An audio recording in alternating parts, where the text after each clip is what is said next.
अस्सलाम वालेकुम क्लास 4। हम 7B एक्सरसाइज कर रहे थे। सो नेक्स्ट पेज ओपन करें, पेज नंबर 175। इस पे है क्वेश्चन नंबर 4। आज की डेट लिखें दिसंबर 2, 2020। डेट का पैटर्न यही होना चाहिए आपका। Name the following angles. सबसे पहले आपने रिकग्नाइज करना है कि माइंड में लेके आना है कि जो पिछले लेक्चर में मैंने आपको टाइप्स ऑफ एंगल्स दिखाए थे, बताए थे। Acute angle, obtuse angle. जो छोटा सा एंगल होता है वो एक्यूट एंगल यानी लेस देन 90 डिग्री हो, और जो 90 डिग्री से बड़ा होता है ऑब्ट्यूस एंगल होता है। अब एग्जैक्टली 90 डिग्री होता है उसको राइट एंगल कहते हैं, और उसके लिए पहचान होती है कि उसका बॉक्स बना होता है। Where we see a box we will definitely say कि वो एंगल राइट एंगल है। जहाँ पे बॉक्स होगा बना हुआ, हम ऑटोमेटिकली उस चीज़ को कहेंगे कि वहाँ पे राइट एंगल है। ठीक है, यानी राइट एंगल की परफेक्ट शेप एल शेप होती है। ठीक हो गया। अब acute angle, right angle, obtuse angle हो गया। अब जब हमारी स्ट्रेट लाइन होती है तो उस हमारे पास स्ट्रेट एंगल होता है। जब उसके बाद और मूव कर जाती है लाइन, स्ट्रेट से भी पीछे चली जाती है, एंगल यानी बहुत बड़ा हो जाता है, तो वो रिफ्लेक्स एंगल कहलाता है। सो अब इन पार्ट्स में आपने रिकग्नाइज करना है। अब ये देखें कि आपके पास राइट एंगल इस तरह का है, इतना ज़्यादा गैप है। अब इतने ज़्यादा गैप को हम देखें और इसको कंपेयर करें तो ये छोटा गैप है, इट मीन्स एक्यूट एंगल है।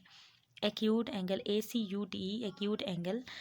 देन राइट एंगल की पहचान वहाँ पे बना हुआ बॉक्स होता है। सो यहाँ पे और यहाँ पे दोनों जगह बॉक्स बने हुए हैं, इट मीन ये भी राइट एंगल है और ये भी राइट एंगल है।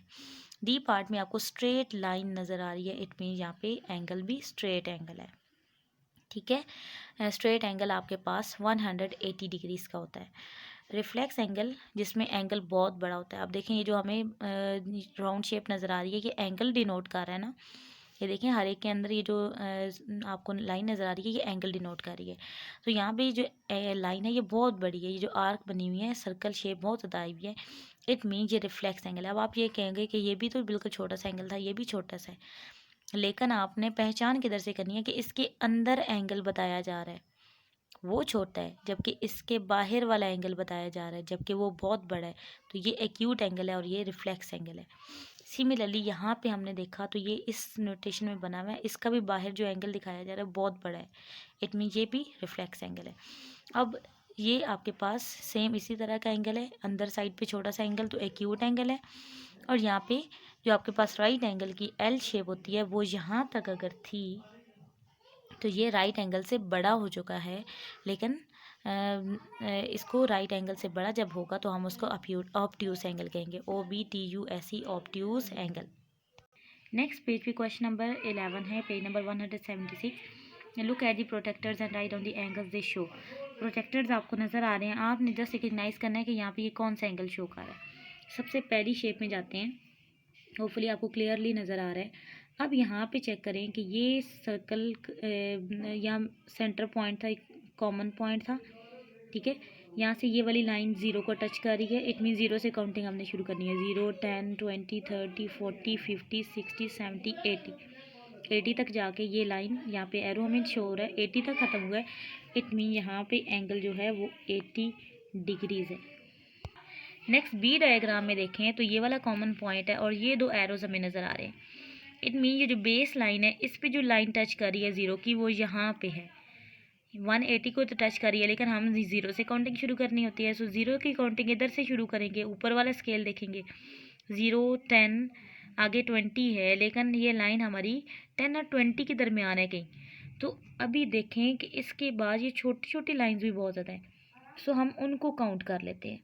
ये जो छोटी छोटी लाइंस हैं इनको काउंट किया तो ये 1, 2, 3, 4, 5 लाइंस हैं। इट मीन्स 10 के बाद छोटी छोटी लाइंस जो हैं वो 5 थी, एक्स्ट्रा हो गई थी। इट मीन्स ये मिला के 15 डिग्रीज हो गया। 10 + 5 छोटी लाइंस 15 डिग्री। नेक्स्ट जो सी पार्ट है इसको देखने के लिए हम अपनी बुक टर्न कर लेते हैं। मैंने अपनी बुक इसको इस तरह टर्न किया है कि ये जो प्रोटेक्टर है वो मेरे पास सीधा हो।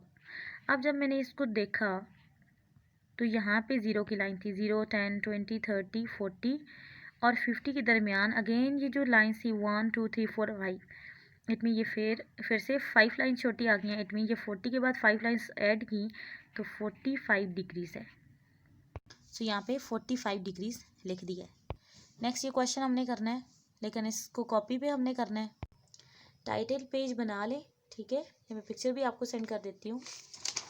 और नेक्स्ट पेज रेडी करना है इसी तरह, बिल्कुल यही पैटर्न होना चाहिए आपका लूज शीट पे। Draw these angles using a protractor. Protractor की मदद से आपने एंगल ड्रॉ करने हैं। सो प्रोटेक्टर आपको चाहिए और आपको लेड पेंसिल चाहिए, आपको स्केल चाहिए ये चीज़ एंगल्स ड्रॉ करने के लिए। तो सबसे पहला काम आएगा स्केल का। जब भी आपने एंगल ड्रॉ करना है तो आपने एक बेस रे बनानी है, बेस में एक रे बना लेनी है या लाइन सेगमेंट बना लेना है। एक पॉइंट यहाँ पे लिया, इससे राइट साइड की तरफ से एक रे ड्रॉ करूँगी। लाइन इधर ड्रॉ करती हूँ, ये मैंने ड्रॉ की है, और इधर इस साइड पे इसका एरो हेड बना देती हूँ।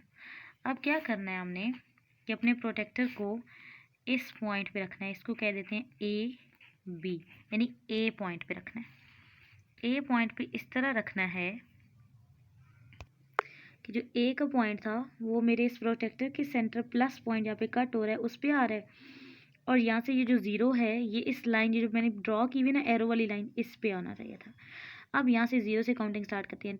0 10 20 30 30 यहाँ पे है, ये देखें बिल्कुल 30 के एग्जैक्टली पॉइंट पे मैंने हाईलाइट कर लिया है। अब इसको ज्वाइन कर देंगे, ये जो पॉइंट आया है इसको यहाँ से ज्वाइन कर देंगे और यहाँ भी एरो बना देंगे। सो एंगल ड्रॉ हो गया, इसको सी कह देते हैं, और यहाँ पे ये वाली हमने आर्क लगानी है, ठीक है। और ये हमारा 30 डिग्रीज था तो 30 डिग्रीज लिख देंगे। नेक्स्ट बी में 70 डिग्री बनाना है। अगेन बेस में लाइन ड्रॉ करती हूँ पहले, ये इतनी सी ड्रॉ कर ली है। इसके लिए ज़रूरी नहीं है लेंथ आप फिक्स रखें, यानी अंदाजे से इनफ है इतनी सी। ये अभी मैंने जैसे 6 सेंटीमीटर की ड्रॉ की है, इतनी इनफ है। अब वो लिखना ज़रूरी भी नहीं था नीचे के 6 सेंटीमीटर। अब इस पॉइंट पे मैंने इसको एडजस्ट किया। अगेन यहाँ पे देखें सेंटर पॉइंट आपको नज़र आ रहा होगा, यहाँ पे है एग्जैक्टली, और ज़ीरो मेरा इस ये जो एरो वाली लाइन है इसके ऊपर आ रहा है, एग्जैक्ट उसके ऊपर। अब ज़ीरो से काउंटिंग स्टार्ट करते हैं। 0 10, नीचे वाला स्केल देख रहे हैं, 0 10 20 30 40 50 60 70 70 यहाँ पे है, तो यहाँ पे मैंने डॉट बना लिया। Now check it.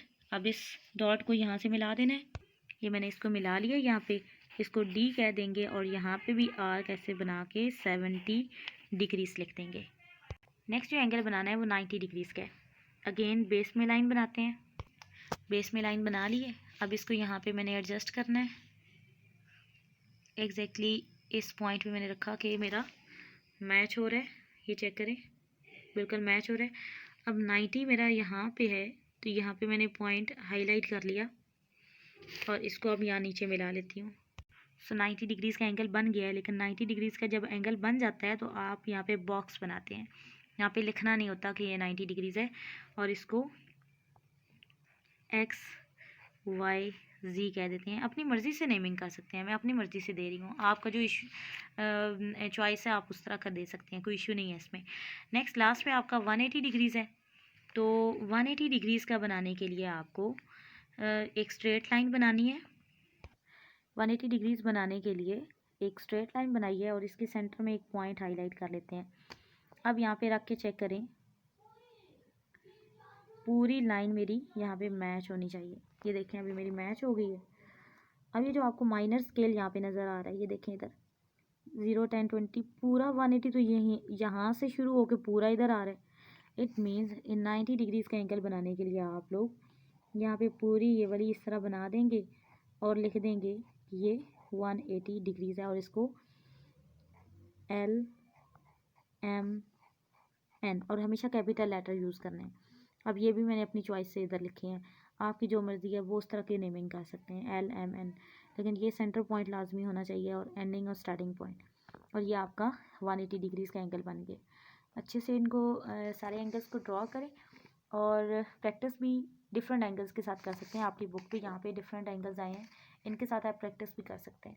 सो अगर कोई कन्फ्यूजन हो तो मेरे से पूछें लाजमी।